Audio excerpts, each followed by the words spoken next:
Visas technikos mokslų daktaro Ryčio Zautrus gyvenimas susijęs su automobiliais.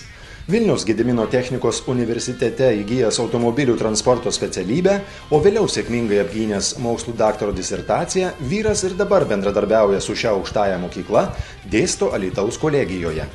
Idėją imtis savo verslo jis puoselėjo ne vienerius metus, o kai pasiryžo, Alytuje atsirado naujas autoservisas. Idėja tai gimė, taip galima ir sakyti, prieš 10 metų, kada buvo pirmiausia įsigyta būtent šioje vietoje Alytaus strateginėje gražioje vietoje šis sklypas ir nuo to sklypo ir po truputį, sakykime, gimė pats ir autoservisas. Pasak pono Ryčio, jo tikslas iš pat pradžių buvo sukurti tokio lygio įmonę, kurie atitiktų pačius aukščiausius standartus ir galėtų tapti ypatingą kokybę garsėjančio pasaulinio tinklo dalimi. Todėl akimirka, kai duris pravėrė pirmasis klientas, atėjo negreit.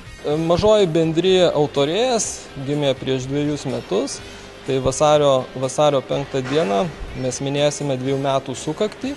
Pirmi metai dirbome su vadybos klausimais ir išilimo, kadangi norėjome tapti Bosch automobilių serviso vienu iš narių, taigi ta koncepcija apibrėžia labai daug sferų, kurias mes turėjom įvykdyti. Maždaug po metų jis kreipėsi į verslumo skatinimo fondą ir jaunai įmoniai buvo skirta 25 000 eurų paskola verslui vystyti. Labai norėčiau padėkoti Prienų taupos valdytojui, personalui, kad paskolą paimti galėjome mes labai operatyviai tą dalyką įforminti, tai mums buvo labai aktualu.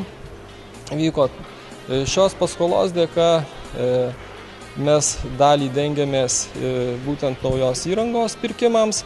Taip pat pasinaudoję šią paskolą galėjome pasinaudoti subsidiją darbo vietų steigimui, kas irgi jaunai įmoniai be abejo yra aktualu.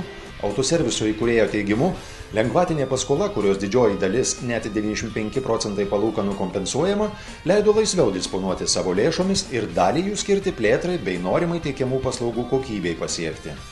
Didelį labai dėmesį mes skiriame būtent darbuotojų apmokymui. Darbuotojai yra siunčiami į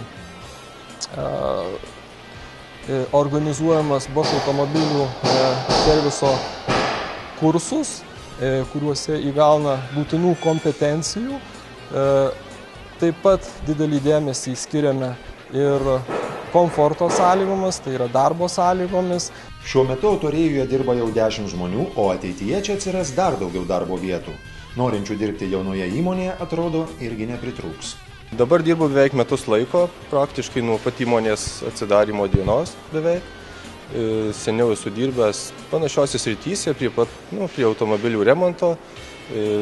Tiesiog čia atėjau, įsidarbinau, čia patiko nauja įmonė, nauji įrankiai, įranga. Viskas šaunu, tiesiog smagu dirbti ir darbų kokybė šiaip kiek atsiliepia gera, viskas stengiamės.